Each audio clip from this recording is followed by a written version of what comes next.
stuff. But last night I was gonna tell you. Last night I went bowling, so I talked about bowling and how they screwing us on the oil on the lanes and all the cheap stuff that they do and charge more. I don't get it. But I was there Monday and I stopped by Horizon and more for karaoke, and they had a full house in there. I mean, everybody was in there yesterday and stuff. So I had a good time. I hung around for about a half hour, which is past my bedtime. But not one person said it. Not even Crystal. I expect Crystal to say, Ron, it's past your bedtime, but she didn't say anything. She was quiet. And I was amazed how quiet she was. But congratulations to my sister. She got her CDL license and she ready to get on the road. And I let her know congratulations. It was great to see a sister moving up. Then Veronica introduced me to another young lady who does cybersecurity. And I was intrigued. We were talking for a little bit yesterday. I'm going to bring her on the show too, because it's one thing about black business, but when you get sisters in there doing it, that is an impact right there. And a lot of I have a soft spot for black women out there getting their business started and doing things. I got a soft spot anyway for blacks out there doing their things. But when a sister get out there and do her thing, the stuff she got to go through to get where she is, that is a blessing all by itself. And I really enjoy meeting and talking to a few people yesterday. Plus Toya, she was running around there. She was having fun. We was out there. We went with Toya Sunday for a good 4 or 5 hours giving away turkeys. And it was a good turnout. Over 200 turkeys we gave out. So it was real good. I really did appreciate everything that was going on out there. So hats off to Toya and the rest of the crew out there. It was real good to see all that going on. All right. Without further ado, it is 27 minutes after the hour. 41 degrees. Give my shout out to let me see. Oh, Coco. How you doing, Coco? Vachero. Everybody on here. We had a packed house the other day. Let's hope it get packed right now. I was bragging about Joseph Lee the other day. I was saying Japan didn't have no daylight saving time. And the time you're supposed to sign on after daylight saving time, Joseph gave me a call. Said, man, how come you're not on? I said, I'm not on yet. It's only 6:30. He said, it's 9:30 here. Then it dawned on me. I said, oh, it's daylight saving time. So he's not on at 9:30, but it's 10:30 over there.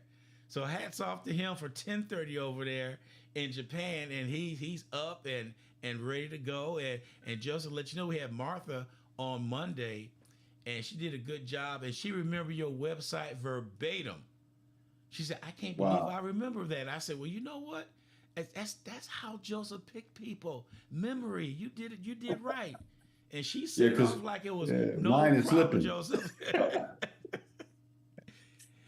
So hey, that's the secret. You got to surround yourself with great people. So when you start to slip, they can help you out. So shout out to Miss Martha Rice, part of the Impact Collaboration team and doing phenomenal things, and Craig Washington, who kind of got me briefed on some things we're going to talk about today, with it being Movember, the mental health awareness and physical health awareness month for men. That's what Movember is about. We'll get into that a little bit. Okay. And going to got to pay respects to a true mental health champion, the First Lady, Rosalind Carter, who Amen. passed, a true champion. And I'm going to go into that a little bit, because people have said that, but I think people need to know exactly what she did for mental health and how long she had been a champion for mental health. And in the time we have a lot of people that quote unquote say they're about mental health, maybe give an example of what that really looks like. And her life was a living example of being a true champion for mental health. So just paying respects to her. But we'll get into that in a little bit. But man, I want to tell you something. We had an incident here last night, man. Kim Jong-il shooting little rockets up in the air, man. And the funny thing, this is a true story. So last night, for some reason, I decided to watch the movie Oppenheimer. Yes. Okay, phenomenal movie. Long too. Has a heck of a point. But right around 11:15 our time, they told us to shelter in place. Kim Jong-il had shot something up in the air.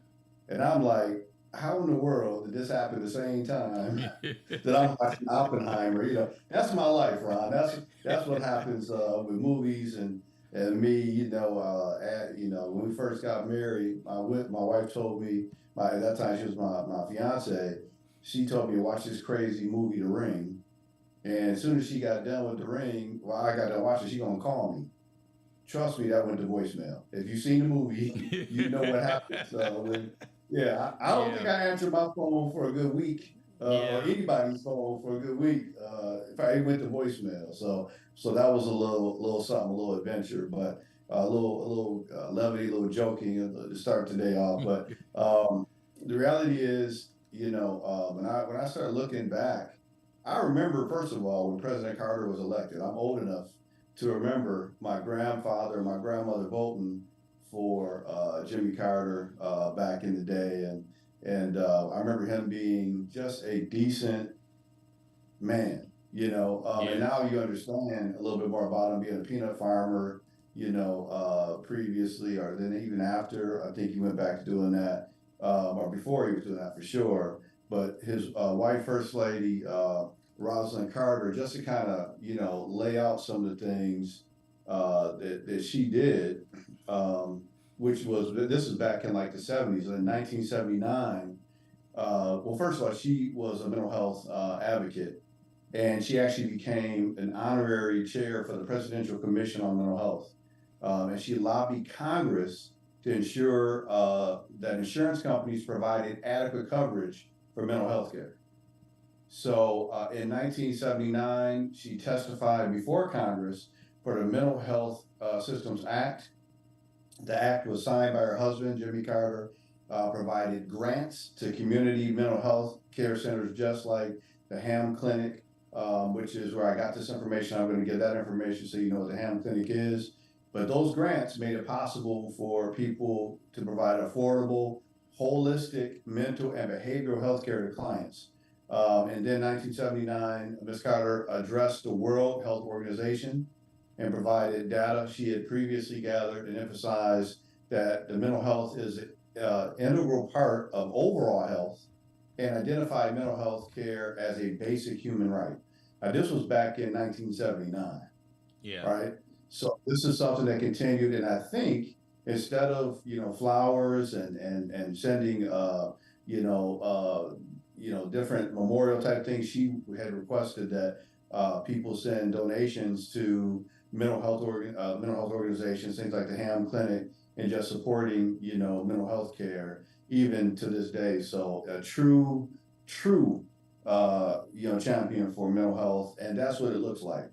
yeah, Not what some of these politicians are doing. They one minute say they're advocate for mental health, and the next minute they're pulling funding from mental health.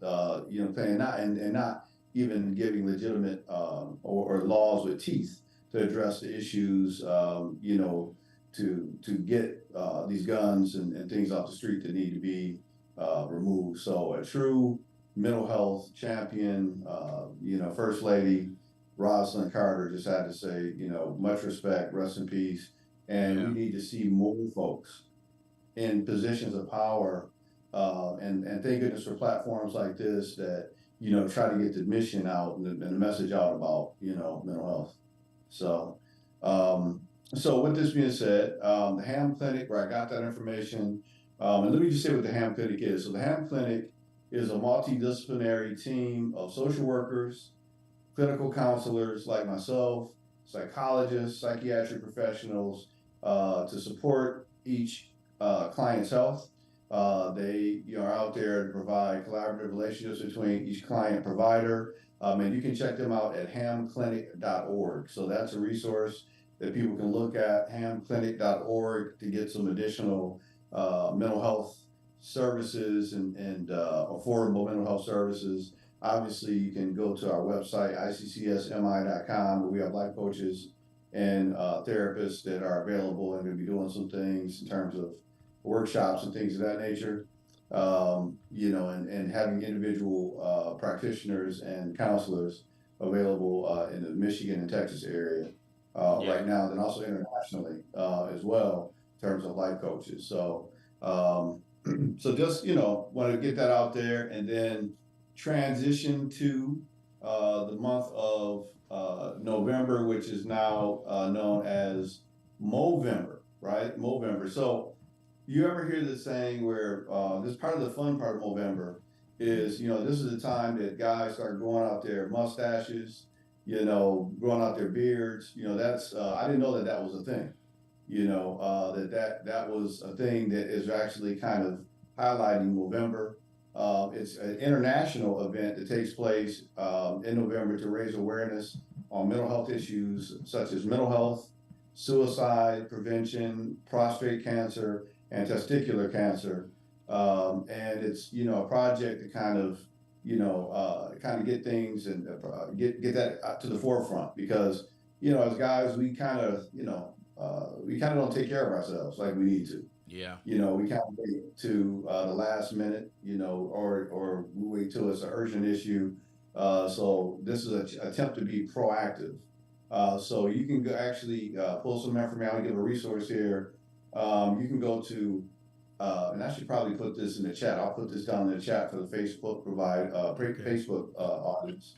nhsemployers.org is the organization I'm going to be getting some of this information from, but they have a ton of resources. More information about the Movember campaign, men's health guidance links, mental health in the workplace, suicide prevention and post prevention, where I do a lot of work with that, empowering staff to assess suicide risks in colleagues, health and well-being conversations, NHS employee suicide and post-prevention toolkit to help manage the impact and provide support. And then, a link to working together to prevent suicide in the workforce. So that is at nhsemployers.org. And I am going to go ahead and put that in the chat so people can, get that. And let me see if I can put it in the chat now that I said it. Yeah, here we go. Here we go. Hey, don't talk about me, Ron. Not everybody can be No, a no, MacGyver like you. I Now, don't know. so I had some issues at the office that one of my monitors decided he didn't want to work anymore. You know how you get spoiled on dual monitors? yeah, And then all of a yeah. sudden it doesn't want to work, and I just I made it happen, but it's just I still got to fix that So problem. one of the secrets that I've learned in doing Zooms all over the country and internationally is I always have a contact person where I'm doing the Zoom, or make sure all the monitors are working and all that. Yeah. And the person, you don't even know they're there, but they just make it happen, because I'm all the way over here. I'd be hard pressed trying to fix a monitor in the United States, and I'm 9,000 miles away. So Yeah. we always do test runs, but even with that, it's technology, man. It's going to do what it's going to do. But I wanted to get that information out there, and I'm gonna have to take a pause for a second, because this heat is on 900 degrees, and I was cold earlier, but now I'm getting hot. So I'm gonna have to take a pause for the cause and get this air back on, because I'm about to pass out. And this heater, hey, and I ain't trying to pass out. So all right, I'm not trying to pass out, I guess I should say. Yeah. Whew, okay, all right. So we had to make that adjustment. Let me drink some water here and cut this heat off. My heater is actually, and air is right above me, so I can't be sitting here burning up. So heat's supposed to rise, but apparently heat hit the ground and came up over here. So I don't know, but so be it. So, Mr. Ron, what do we got today, man? We've addressed, paid our respects to First Lady Rosalind Carter. We've discussed, Movember, which, thanks to Craig Washington, who showed me that, reminded me of that I have to talk about that this month, because it is a very important topic. And actually, to kind of put a face on this, in terms of suicide awareness, we're getting into the holiday season now. Happy Thanksgiving in advance. I just got pulled the meat out the oven, the ham out the oven. So I don't have to do any cooking tomorrow. Everybody just we just heat up. I did my part, and we're going to be going over to one of our close family friends, one of my fraternity brothers. Houses tomorrow. Who's actually going to be opening up a restaurant in the Bahamas, which I will definitely be going to because they can burn, man. They can do their thing. So shout out to them. I'm gonna put their name out there. Shout out to the Rolls. They're gonna put a great holiday spread together. My wife, we're gonna join into our thing. So I'm probably gonna need a week to recover from all this food I'm gonna eat tomorrow, but we're gonna make it happen. Well, But at least you could eat. yeah, The, I'm gonna eat. the Oh yeah, reason I'm the done. reason why I'm saying that, the dentist called me and said they had a cancellation, and I went in yesterday to get a lot of work done, and I can't eat solid food until Saturday. Ron, why would you go to the dentist before Thanksgiving, man? I gotta Because talk to you. because What kind of moves are you making over there, it Ron? was the only opening they had until February. That's how backed up they are. Hey, you need to get a dentist. It's a little less busy, But you brother. know what? I'm sorry. But I'm okay. I'm okay with it because what I'm gonna do, they can have their fun, do what they want to do. I drink my soup, but I'm going to get me some smoothies and all that stuff. I'll be all right. But it was something that needed to get done, and I'm good with it because that food ain't going anywhere. Well, listen, in light of it being November, I'm going to try to be supportive and say you did the right thing, taking care of your health. That I got to be consistent with that. But Yeah. make sure that if I was there, I'd definitely be going by your house and eating the food that you weren't going to eat uh, tomorrow. Boy. Because you know how we used to do back in the day, I go know. by I everybody's know. house. Yeah, come on now. Hey, it's gonna be some extra potato pie that you ain't gonna mess with. So I gotta help you out. and, You and know, and that's what I'm making today. A couple of sweet potato pies. I know. Hey, I look. I already know the deal. I already know. We used to, man. Come on. Yeah, Let me just all right. stop. So let me. So obviously, don't take my advice, everybody out there, and eat too much. I'm going to eat small portions.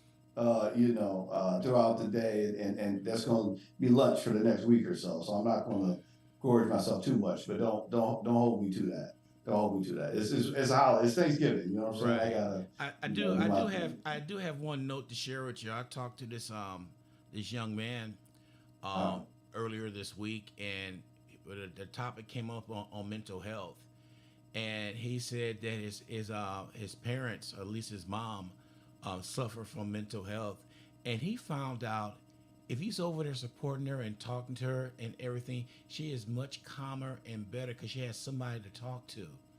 And yeah. he said he discovered that a couple years ago. And what he does, he said no matter what he does, he makes sure he calls her every day just to talk to her and let her know. And now she looks forward for the meeting with him. And he said she has lit up like a Christmas tree. I said, who told you to do that? He said, nobody. I just decided I need to talk to my parents, and that's what I started doing. And he said, Ron, it made a lot of difference. And I watched y'all show on Wednesday, and I'm picking up pointers from there. And he said, "Right, Awesome. it is so much better talking to her. She's back to her old self again. But anytime I hear her on the phone she sounds depressed, I go over there and sit down, cook dinner with her, and do all this with her. And he said, bring that up if I'm doing the right thing. I said, I will bring it up with Joseph and let him know what you're doing and all that stuff. Let me let me tell you. What was that gentleman's name? What is that young man's His name? name was Anthony. Listen, Anthony, you are not only doing the right thing. There's been studies that show on overall happiness and wellness. There's a study, I think it was on NPR, where they talk about people how to be happy. How people survive or become resilient. They said if you just have one person that checks on you that you can communicate with, can talk to, your happiness, your wellness, goes up exponentially. So just have somebody that you can confide in. As you get older, for some reason, a lot of times people isolate themselves, and as you isolate yourself, you have less social interactions, and those less social interactions kind of start shutting you down, right? Yeah. I noticed, and I saw that, specifically when we went through COVID. And right after I started going around some of my older friends, I could see a cognitive decline because they weren't as as social as they were when the COVID lockdown, before, they weren't as social as before the COVID lockdown. So when that first ended, I started seeing people start to return back to themselves. So very important, Anthony, that you do communication, spend time, talk. I know especially folks that have dementia. One of the ways to kind of keep them present is to play music from their era. My grandfather, who I took care of for about 15 years, while I was going to undergrad. I started and I don't know why I didn't click. I was going to law, you think I was going to law school. I was so interested in the mind and figuring out, how to kind of help my grandfather stay present. And I would notice that his show was Lawrence Welk. That was his Mm. show. He played in the band. He played in the band late into his 70s, and or in his early 70s. And when that Lawrence Welk show would come on, you could see the lights come on because it Yeah. was music he was familiar with. It was people he was familiar with. It just kind of cause them to light up. So you want to have familiar things, familiar music. If you ever want to bring some older folks back, throw on that Nat King Cole, throw on that, that the old big band music, all the other stuff that they grew up listening to, and you'll see them become more present. Why? Because you're starting to get those other neurons firing. They remember some of this stuff, and it, can kind of bring them back around. So there's actually, hospitals or retirement homes that are based on that particular eras. They kind of help people feel more comfortable, more at home. So, you're a familiar face, Anthony, I'm sure, and conversation is kind of really helping them to stay present, helping them to stay, it's helping your mom to stay more engaged, and that's very valuable. So definitely doing the right thing in that Yeah. regard in a lot of different ways. A lot of different ways.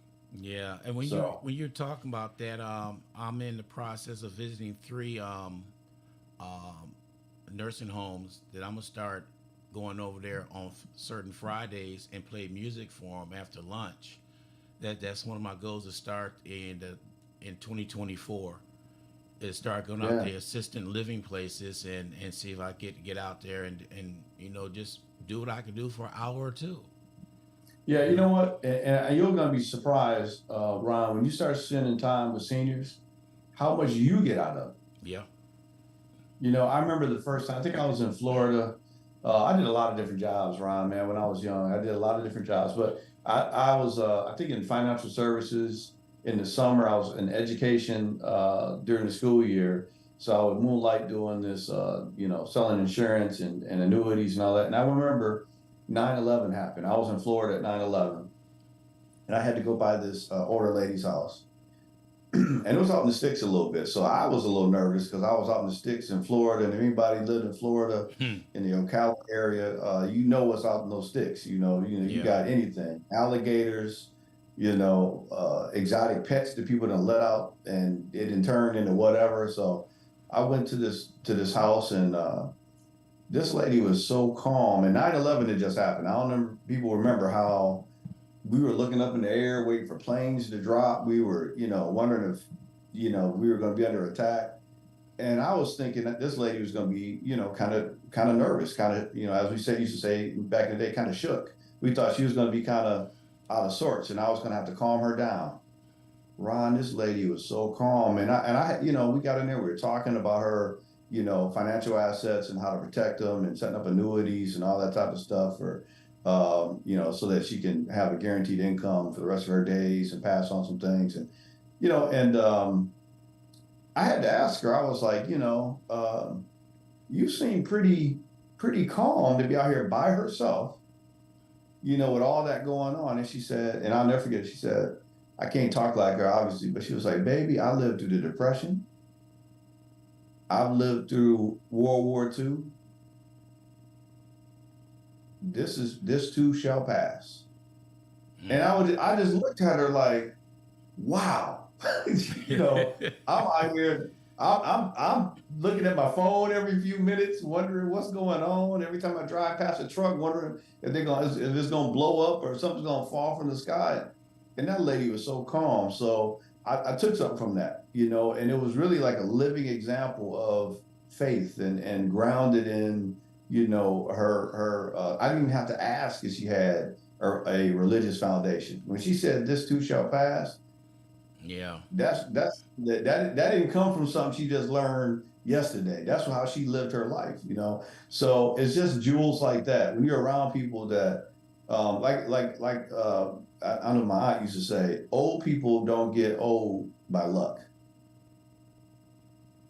They get Yeah. old through wisdom, you Mm-hmm. know. And I know that to be the case. Now, sometimes you occasionally have an old fool that's just lucky, but for the most part, you know, you don't get old by being stupid or slow. You got to know something about life, and you got to be wise.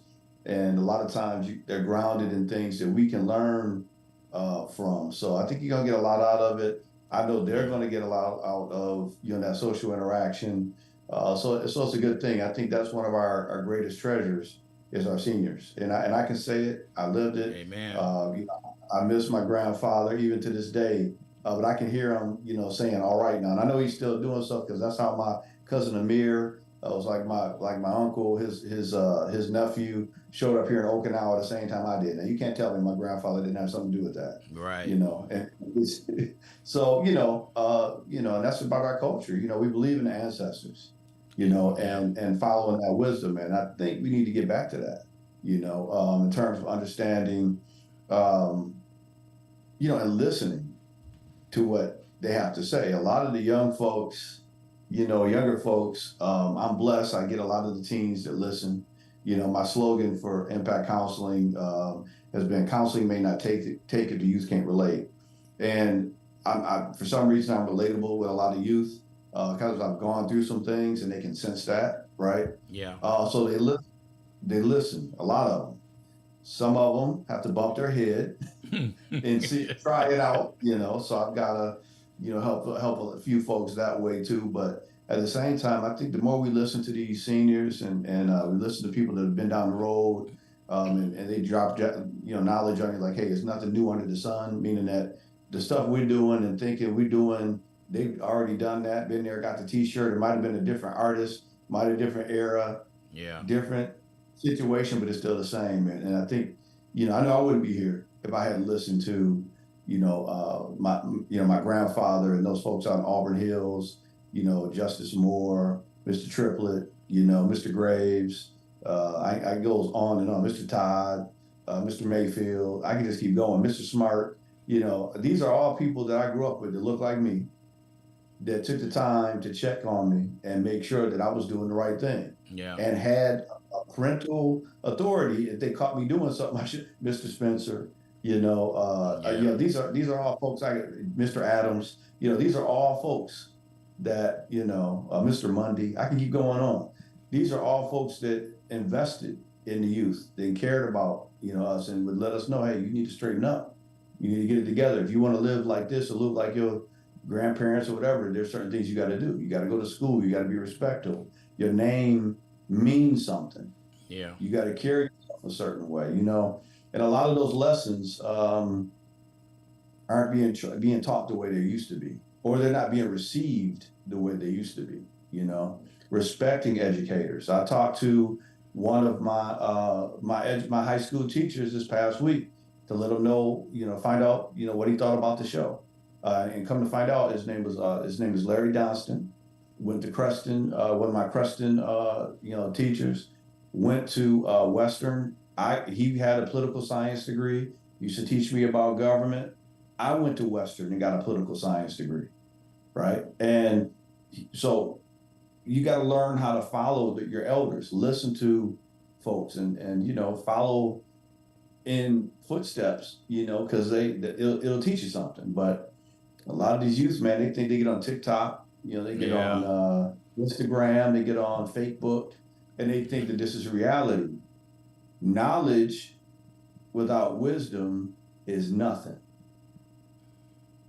You can have a whole medical book behind you, but if you're not a doctor, don't know how to apply it, you're gonna die.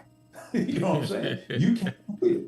You know what I'm Yeah, saying? So, that's what a lot of this stuff is on Facebook. You get all this knowledge, but a lot of it hasn't been vetted.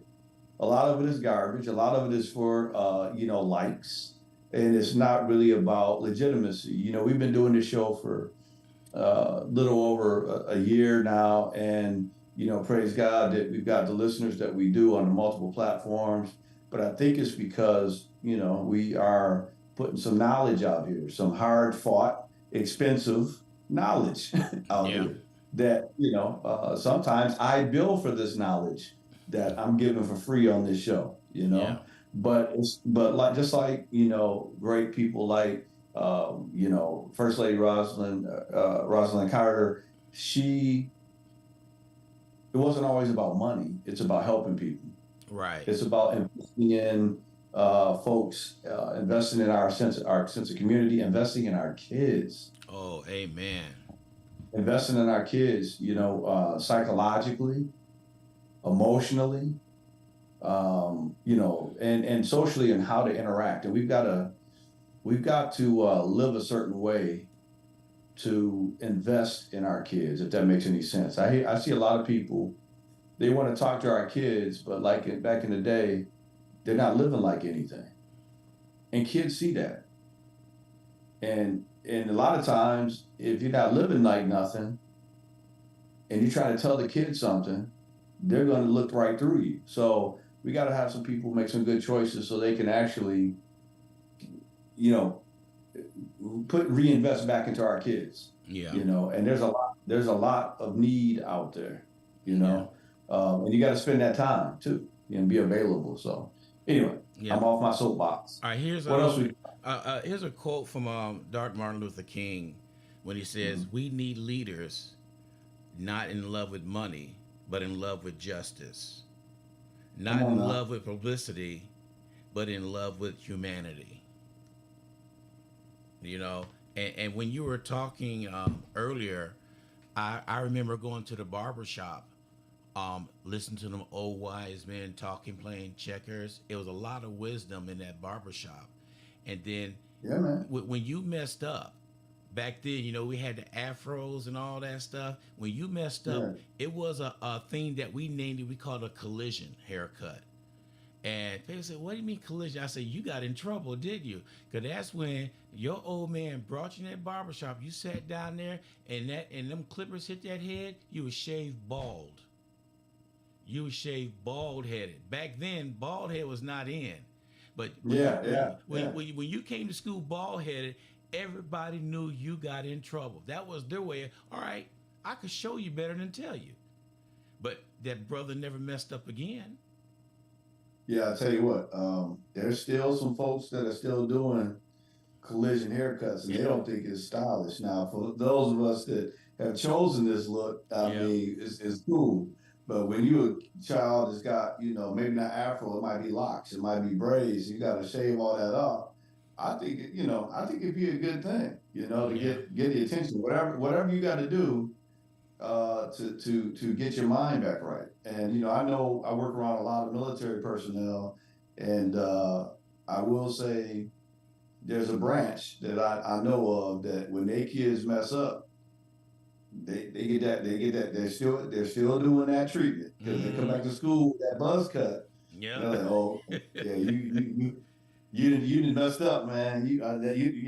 And dad is very happy Yeah. with, oh, he messed up. Okay, yeah, I got it. I got something for You'll you. see some changes the next day. And he Mm-hmm. come in with that buzz cut. You know what happened. You know what I'm saying? Yeah. So, it's still very good when parents still parent, and Right. that looks a little different, nowadays. But the rules still apply. You know, we still have to give kids boundaries. We still have to um, let them know that there are expectations from you, and you have to meet them. You know, I just had my daughter watching. It was a show on Netflix where it shows how kids are living in India and other places where they have to go and they're salvaging plastic forks and rubbish and taking and getting that recycled for money. Yeah. And they're literally walking through rubbish. It's on Netflix right now. I can't think of the name of it, but it's a guy that works for. He takes pictures for like UNICEF and different places around the world. And my wife was like, "Wow, we're supposed to be watching things that are uplifting." I said, "Well, yeah, this is uplifting, because my daughter, she's had a pretty blessed life, but she needs to understand that that is a blessing. Not all children have that same luxury to be able to live like we're living. So um, we need to show need to show appreciation, and then you also need to be linked to helping where you can to help kids that are less fortunate. Yeah. And but also that gives you something to be thankful for, and be thankful for the blessings that you have. I run across so many youth, and I'll just be honest. I love this format because I can say some things that I don't normally tell folks when I talk to them. But I run into so many children that they think that that's the expectation, that they are wearing $200, $300 shoes, that they're wearing, the most expensive clothing and have the latest in technology and gadgets.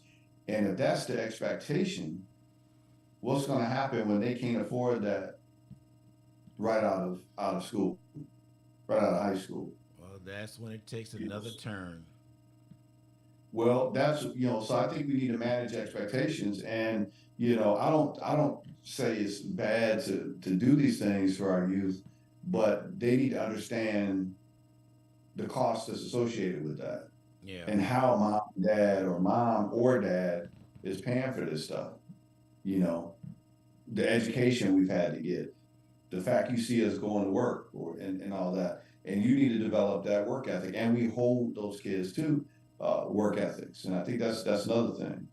But that's just one proactive measure. You're not doing kids a favor by letting them think the world's going to be handed to them, because the reality is that it's not. Yeah. It's Now, just it's just not. I So, always come up with these loaded questions. come on, man. We got. Yeah. Hey, what time is it? All right. Yeah, Well, you we're got you got good. We're about good. 20, I, 20 I didn't hit you at 20 5 minutes minutes. for so. What? I started monitoring and looking at some things. I'm from a family of baby boomers. Okay, Right. strict rules and everything. So now Mm-hmm. I'm a product of a baby boomer. I had kids, strict. So now my kid had kids, which is my grandkids. The same. It seemed like everything rolled downhill. What I was with, grew up with, I pass along, pass along, pass along. But if you look at some of the families nowadays that baby boomers who had kids, their kids have kids, it looked like it's a watered down thing. Like the respect was lost with each generation going down. What you just said, they expect everything to be given to them and not work for it. How do we get to that point that things sort of water down the family structure? The family structure is not what it used to be back in the days. Well, I think there's a couple factors with that. I think the first factor is geographically, we're not staying as close together as we used to. So people move away. They're not as close geographically, as they are. Here I am. I'm in Okinawa, Japan right now, right? 9,000 miles away from most of the people that even my San Antonio family, my Michigan family. You know, it's harder to pull a holiday together Yeah. for my traditional sense of family. Now, my family, personally, myself, my wife, my child, yeah, we're gonna do that. But think about military personnel where they might be deployed, and they might be away from it. Now we're gonna talk about that for a second, because if you have a service member that is deployed or somewhere away from their family, try to adopt a soldier. Just try to adopt a sailor, an airman, Marine, for the holidays. You would be surprised how rewarding that would be and how important that is, especially in the San Antonio area. I know there's a lot of soldiers and folks and airmen who are going through basic training, and they're kind of stuck, right there because they can't go back home, right? So imagine being able to have someone that's trying to serve the country be able to have a home cooked meal in a family environment. But to get back to your question, how did that happen? The thing is, we are starting to have problems that were traditionally not in um, our families, right? Mm-hmm. Because you got to look at it, and I'm sure there's some studies on this. As we've gotten in got better socioeconomically or economically, we started having some of those same issues that other ethnicities would have that are well off financially, but the family isn't as close knit. So what I mean by that is if you are out working 60, 70 hours a week and you're making great money, you do things like buying the kids all the things they want, PlayStation, Xbox. Look at some of these kids' rooms. They've got everything in the room that they could possibly imagine. So what do? They go to their room and they don't see their parents. They don't talk to their parents. We were talking to our parents. You show up at the dinner table, you were talking. So what happens as you get older and the kids are detached from the family because they're locked into a screen, a computer screen, a phone screen, an iPad, then they're on a screen at school, whatever. When those kids leave the home, what do you think they're going to do? Do you think they're going to come back home and talk to you? No, because you didn't establish that tradition. You didn't establish that. So when they go on to their next home, they go ahead and get into their screens, and then their kids do the same thing. They buy their kids the same thing. So that's how the family structure kind of gets apart. And sometimes people get back together for the holidays, sometimes they don't, or what we talked about on the last show. They expect to show up at the house and everything be done, and then they just leave. Yeah, we sure So did. who's Yeah. doing that? Who wants that work? And those folks, the patriarchs of the families, or the matriarchs of the family, so a lot of them are not here; they're gone. So you got to work on these traditions. You got to work to hold on and keep your family engaged because when they go out the house, if they don't have a reason to come back, if you weren't having family holiday, type deals before they leave, guess what? Why would they come back home and have something that they weren't having when they were there? If that True. makes any sense. It does. It All does. right, so we're letting traditions die.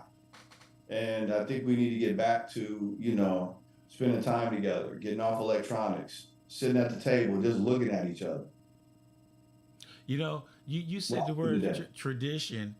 I know my Yeah. wife is listening, so I'm gonna say this. She was telling the grandkids about tradition, on how we do Mm. things every Thanksgiving and Christmas, and they understood. So one said, "Well, what is tradition?" And my little granddaughter said, "When Grandma died, we continue to do what we're doing because Grandma. This is how we used to do it. That's called tradition. That's how she formed tradition in her mind. Is when somebody passed away, we still continue what we're doing each year. Well, here's the thing. Here's the thing about, as we affectionately call her Big Mama, she would show love by doing all these things, and it was a labor of love where she would sit up there and cook for 2 days and all Yeah, that type of stuff. And you come there and you just excited because you got everything you possibly. That. But once Big Mama's gone, you're supposed to carry on some of those traditions. Uh, right. Figure out some of those recipes and keep it going. That's what tradition is, but we don't do that. And just like I'm looking at Coco, Yeah, uh, you know, she had a teen tell her yesterday, that she don't do chores at home because that's child labor and that's illegal. Now check this out. That's why it's important to watch this show I saw on Netflix. They have a 12 or 13-year-old working in a rock mine. That's child labor. Yeah. Cleaning up the house, taking out the trash, cleaning the kitchen, the bathrooms, whatever. No, that's your responsibility. That's your chore. And you're not staying. Look, I tell kids all the time, teens and all that. Your home when you're a teen is a small piece of what society's going to be like and how you're going to be functioning in society. And if you can't function in your home, you are not going to make it in society. Period. Mm. If you don't know how to clean your bathroom at home, what's your bathroom going to look like when you get a home? If you get a home. If you don't know how to clean and you can't do the work when you don't have to pay bills, you don't have any responsibilities, there is a place that's already prepared for you. Well, they'll do all that for you. But I don't think you're gonna like the room size, and I definitely don't think you're gonna like at least one of your walls is gonna have some bars on. And they're gonna tell you when to wake up and when to go to sleep. They're gonna tell you when to wake up, when to go to sleep, what to eat, Yeah. and that's it. So a lot of these parents don't demand their children do something. And I'm blessed right now. We have a housekeeper that comes in once a week. But look, I don't care about that. Sydney's gonna do some work around here. She's gonna clean up. Don't go in that room. She gonna make up her own bed. Yeah. She gonna do some stuff. She just took the trash out. Why? No, I can do that, but we in Japan. Ain't no crime down here. Take the trash out. Why? Because I don't want you to have to depend on no man or anybody else to do things that you need to be able to do for yourself.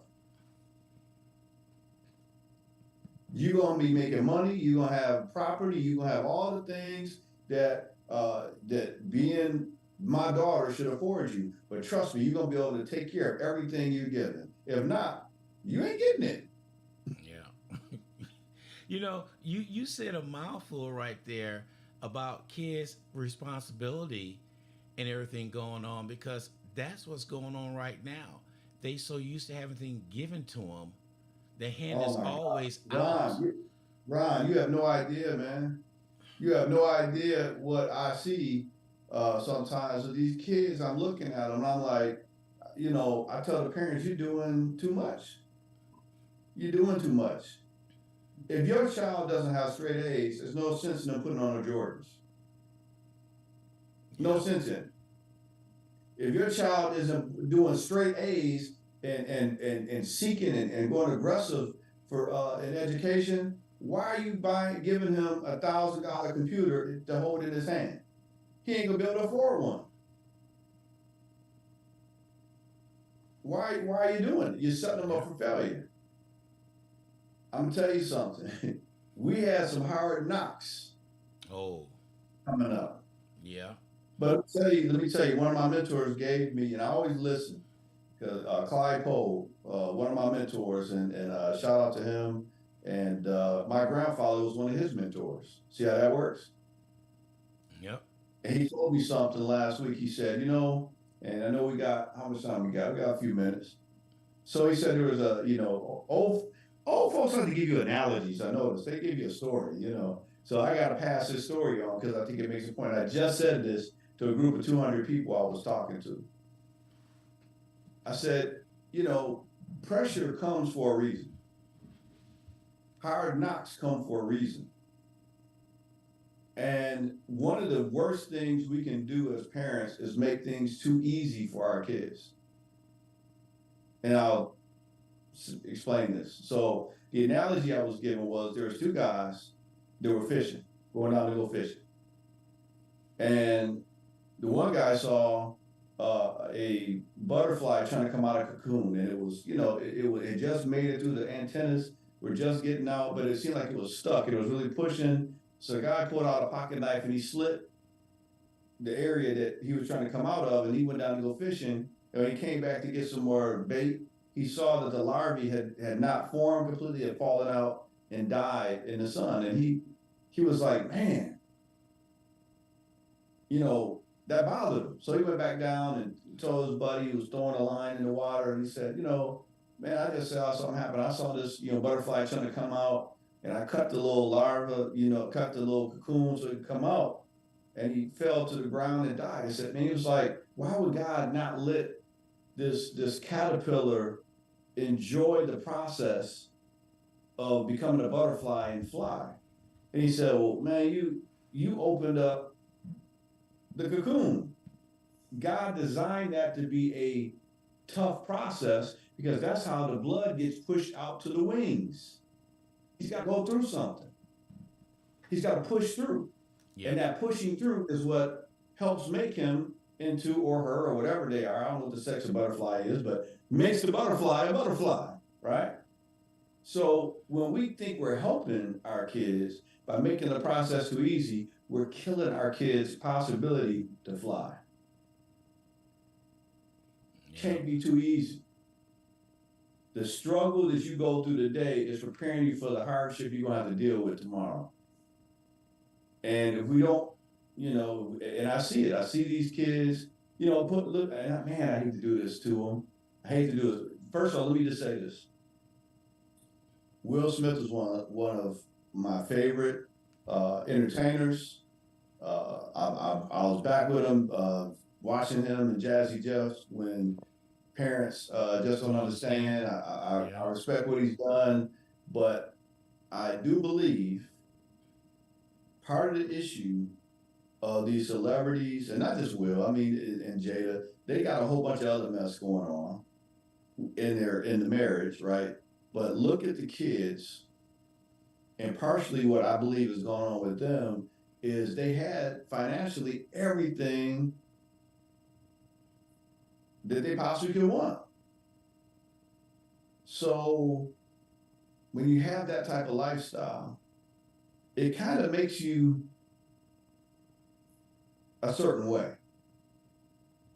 And I'm not saying that they had everything. I don't know for sure, but I can just assume by what we see that they're not functioning normally because of partially what's going on with the marriage, but also they had everything. So what do you look forward to? When you have everything already, what do you look forward to? What motivates you? What drives you? I would see those cats at Michigan State. I remember I came out the dorm room and I saw somebody putting a keg into a Jaguar.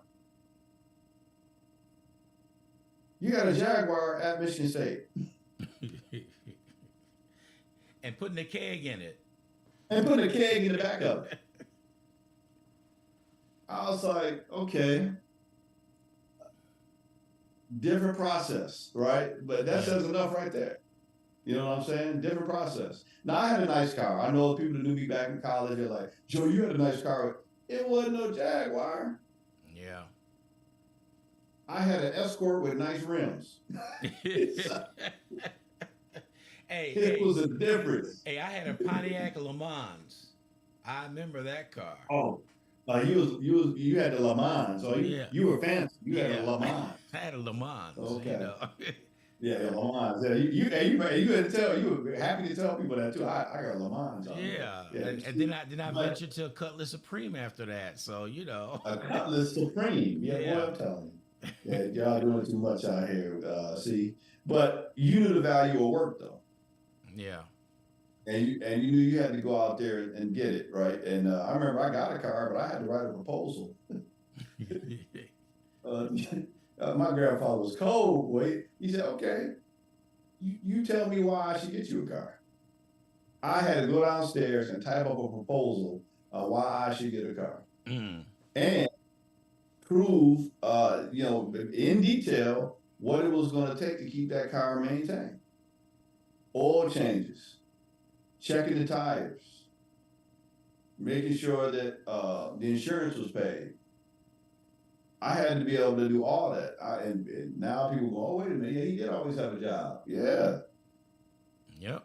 I got the car, but everything else was on me. Everything else was on me. So, so when you get, we got those lessons are so important. And I remember one of the biggest compliments I got from my grandfather was when he said, I'm proud of how you taking care of that car. And that's probably why every car I have, I try to keep it a certain way. You know, it's not because of it's just, you got to take care of what you work hard for. That's right. So there's so many lessons, man, you know, that you learn when you listen to your elders. I mean, I keep going back to that because I think that's one of the gifts that we can give our kids that will address mental health, stress. Wisdom is that thing, man. I always have kids read Proverbs and Psalms. Proverbs is chocked full of wisdom. Yeah. And then since you're reading the Bible anyway, keep reading. That's right. You know Don't what I'm saying? stop. Don't stop. Because you're gonna need a lot of that. You're gonna need a lot of the Word of God to guide you through those dry spots and those hardships in life where can't nobody help you but God, right? So, Right. and they're coming. You know, God is the perfect counselor. I'm just a decent one. So. Yeah, Yeah. so now we got brother Craig who just got on here. Shout out to Craig with one of the other Impact Life coaches. Hey Greg, we already talked about it. I already talked about Movember. So Yeah. I already got it. We already covered it. You can roll back the tape and see we got it. We got it, man. I gave you the shout out too Roll for back. helping to keep it funny. Yeah. Yeah. So I mean, our youth, you are definitely right about that. And the elderly out there, I don't like using the word elderly, but very seasoned people could sit down and you could learn from it. Just having a normal conversation, so much wisdom will come out. The things that you do. I remember I was somewhere. I tell this story all the time. I ran out of gas in a hurry. Being from the big city, you always moving. I moved here to Texas. I ran out of gas on a country road. And Oh Lord. this farmer came up to me, what's going on, Sonny? I said, ran out of gas. I said, okay, just wait right there. He came back with some gas and put it in. He said, I'm going to tell you something. I want you to hear me what I'm getting ready to tell you. And you can take it any way you want. He said, what's the hurry? It's going to be there tomorrow. Simple words like that. And I thought about that. I said, and at that time, that's when I started slowing my butt down and taking my time and doing the things I want to do. Because what was I in a hurry for? I couldn't even think. I was so much in a hurry that I Habit. forgot to get gas. I was in that much of a hurry. Yeah, habit though. Yeah. Habit is one of the things that will cause us to be locked into a high gear for no reason. Yeah. You know, I noticed that a couple of times in my life drastically. I think one time when I was teaching at Grambling Community College, they had to go to this thing called the Fetzer Institute. And I'll be honest with you, I thought that they were crazy when they told me, when you leave here, you're going to have to give yourself some time to get back to how fast the pet traffic is driving and people are moving once you leave here. I was like, whatever. When I tell you I was at 11 and 2, going around the S curve in Grand Rapids, like, why are they driving so fast Yeah. around me? Because when you go to this place, Fetzer Institute, anybody knows about it, they basically strip all of technology and you just kind of link up and connect with nature. That's the whole point of going to that. And you slow down. Like here in Japan, they're kind of connected in a different way. Culturally, they don't believe in being in a rush. First of all, it's not miles per hour, it's kilometers. And going 60 miles an hour, 60 kilometers per hour is probably about going 40 miles an hour here. That's the highway here. Mm. You go about 60 kilometers, so that's a lot slower than even 60 miles an hour on the highway. So just imagine, mostly even on the highway, you go up to 70, maybe 80 if you're really going fast kilometers, which is about maybe 70, 60 at the most, but it's so slow. And what you realize is, wait a minute, I mean, what is the rush? I'm on an island. How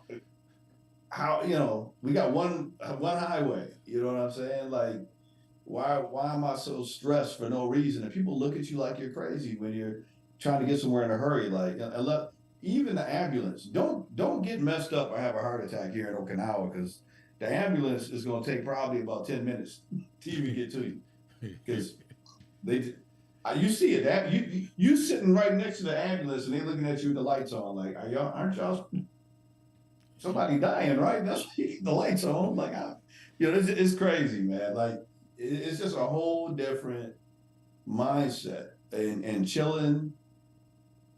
There are some times where you have to rush. I mean, granted, but it's very few and far between. Like, Yeah. and that's kind of how we need to live, right? I mean, we're kind of like in this constant fight or flight response in the States. Yeah. I know driving in San Antonio, you're constantly in a fight or flight response, Oh, we know. because you are. Yep. Yep. We know you how it you is. are flying. So that's just how that works. So we got to take some time to meditate, Yeah. breathe, calm down, and since we're in November, for the guys out here, this is that time, man. Go get your prostate, exams. Go get your colonoscopies if you're over, was it 40? So I gotta go get it done myself. You know what I'm saying? Yeah. I've been moving around so much. Every time I get something scheduled, I have to reschedule. Yeah. But it's on the radar. Meditation, mental health. I always, try to meditate at least once or twice a day. Calm down, get recentered. I have to. I can't help nobody else if I can't help myself. Amen to Right? that. As a therapist, and Yeah. that's key. And you have to, kind of keep in mind, for November, my thing is, we have a lot of responsibility on us as males, and we're conditioned to just drive on until we can't. Yep. Even a car has to get an oil change your filter. you know, Regular when was the maintenance. last Yeah. time you got your oil changed? Meaning, when's the last time you renewed your energy and took care of yourself and just chilled and took a minute to just be like, hey, I just need to sit and be with my thoughts for a minute. I do And know. it's important. I do know when you brought that up, December. I always December is my month. Is when I get everything taken care of, from full physical, eye exam, blood work. I get all that done in December. Somebody say, "Why you doing December?" I got the rest of the year, so I do everything in December. It just it felt like that. I didn't plan it. It just happened like that. So my Right? wife know December I'm getting full checkup and everything, and I'm going on my merry way. I'm good. Yes, And, sir. and a lot of men are told to fight through it, suck it up, don't worry about it. Then when something happens, they find out it's too late. When they Yeah. should do early detection, maintenance. Like you said, your body is a car. You got to do routine maintenance Yeah. on it. Yeah. It's the only one you got. Yep. And it's running 24 hours a So day. it's the See, only one you see, got. that's what a lot of people don't realize. They go to sleep, wake up, all that stuff. Your body's running 24 hours a day, 7 days a week, 365 days out of the year. It's constantly moving. And you think like, okay, I can park to the side. Craig said, put some dirt on it. So We used to get some of the craziest, what was that Chris Rock talking about Robitussin? Put yes. some tussin, get some tussin. Boy, between tussin, mentholatum, Oh yeah. and what was that? A hot toddy, which we didn't know what that was. And and, Uh, and, and castor oil. oh my, how could I forget? I think I blocked it out. But You it took that got every winter. Well, I don't know what it did in the winter, but that was some it had no taste. it was. I think castor oil was evil. I think that was. Everything about castor oil was evil, man. Oh yeah, Craig talking about Vicks. Vicks. Remember Vicks? Yep. Vicks Oh Vapor man. Rub. Hey, hey, hey, I don't even know how we slept, man. I can to this day, but when I get sick, I gotta be in real bad shape to put something on my chest. I Yep. can't stand that feeling Vicks in my, and if I have pajamas or whatever on sticking to my, oh my gosh. But we didn't have no choice. You got a slab of Vicks on your nose, rubbed into your chest. Hey, but the one good thing about being sick was Verner's. That Oh. ginger ale, Oh boy. yeah. Mine was Canada Dry, but you're right. That ginger ale. Yeah, that ginger ale made you being sick almost bearable. You know, that Yeah. it was ice in there, you can drink that ginger ale, like, oh man, I can make it. Yeah. That's almost when you sick, ginger ale is the drink to go to. It's the drink to go to, Yeah. man. Like this, it just is. But we all had that same experience, man, where you don't go to the doctor unless you just absolutely have to. Right. And and some of us are that way to this day, Mm-hmm. you know. Yeah. And that's not it. So November, go on and get checked out. Look, we got to do something about this. We are in crisis. To talk at the website nhsemployers.org. It's in the chat. I already put that in there. But just kind of understand the impact of suicide. Right now, over 700,000 people take their own life each year.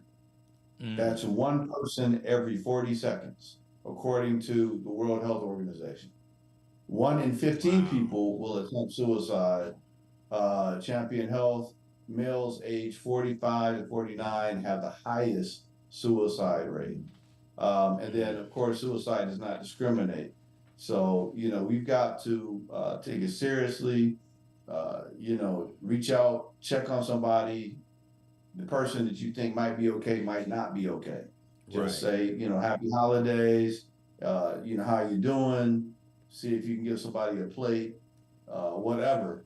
Check on each other, Yeah. especially if somebody has lost someone in their family, lost a spouse, lost, God forbid, a child. Please check on them. We are conditioned to look like we're okay, but inside we could be an absolute wreck. Yeah. And how many times have we seen or heard the story? I just talked to him. He seemed like he was okay. And then found out, he was far from it or she was far from it. Yeah. So, check on people, and be real. Don't suffer in silence. In the United States, 988, you can dial that. That's a new suicide hotline. Get some help. Any hospital, any emergency room, get to it, call 911 or 988, get to the hospital. They will get you some type of psychological evaluation and it gets you placed if you're going to feel like harming yourself or harming others. You don't have to choose a permanent decision for a temporary problem. Right. Amen So to that. So that's what I got today, Ron. All right, It's brother. 11:33 my time. Happy Thanksgiving to Thank you. everybody, all our listeners, or we'll call it, happy Be Thankful Day. You don't need a holiday to be thankful. You should be thankful every day because if you can Yeah. inhale and exhale, that's two reasons to be thankful right there. Amen to that, So, brother. and other than that, if you have anything else in your life that's positive, then there's some more reasons to be thankful, right? So if you're going through something, no matter how it seems, stop focusing on that and start focusing on the positive, and that can help you to feel better. And if you can't do that, have somebody help you to put that stuff back into perspectives. And that's what, the life coaches are there for, iccsmi.com, and the clinicians. If you don't want to go to us, that's fine. There's other folks out here that can help. Go to them. I think the Ham Clinic we put that out there, hamclinic.org. Look into that. They've got individual therapy, group therapy, couples therapy, psychiatry available and affordable, assessment evaluations, all that. You got agencies like BetterHelp. I'm a clinician on BetterHelp as well. They come right to the house, and there's actually some really great tools. As a clinician, I love BetterHelp because I have all the tools right at my disposal that once I give a diagnosis or whatever the case may be, I can, give them the tools they need to do the homework and to do the things that we do as a cognitive behavioral therapist. So, you know, helps out there, right? So feel free to reach out to iccsmi.com. My email's there. Reach out to any of the life coaches, counselors for some help or guidance. And if it's a clinical issue, I know our team will deal with the clinical side. If it's something you can just deal with life coaching, then we'll direct you that way. So that being said, man, your action speaks so loudly. I can't hear a word you're saying. Make sure your actions are saying the right things. We're looking out for each other. Happy Movember, and time for me to go and eat some more of this ham. All right. You have a blessed Thanksgiving, Joseph. We appreciate it. All And right, man. we'll catch you next Catch week. you soon. All right. All right, God bless. God bless you. All right. Recording stopped. That was Joseph Lee right there with Impact Counseling and Consulting Services all the way from Japan. Yes, he is there in Japan, and we appreciate him taking the time out, coming on board and talking with us. And it was a blessing. It was a blessing for all this to go on today. I want to appreciate our listeners out there. Give a shout out to Craig, for Cheryl, Angela, Valerie, Anthony, Keith, Spencer. Oh, just a bunch out there. We appreciate you all joining us this morning. And just a little sidebar note, we will be broadcasting tomorrow. Yes, I will be getting up, helping y'all prepare in the kitchen, listen to some good old school R&B in the morning. So look out for that. So we're still here. We're not going anywhere. And just to let you know, we were broadcasting on Facebook, broadcasting on Twitch and YouTube live with this show. So if you want to see the show again, go to any one of those platforms and you'll be able to see it again. All right, this is DJ Ron G on WSN Radio. We're going to continue with some good old our school, old school R&B. So you know we're gonna take it. What we're gonna play? We're gonna do a little freelance. We're gonna play a little Prince right here, a little controversy going on right here on the #1 radio station in San Antonio, Texas. That will be WSAN Radio.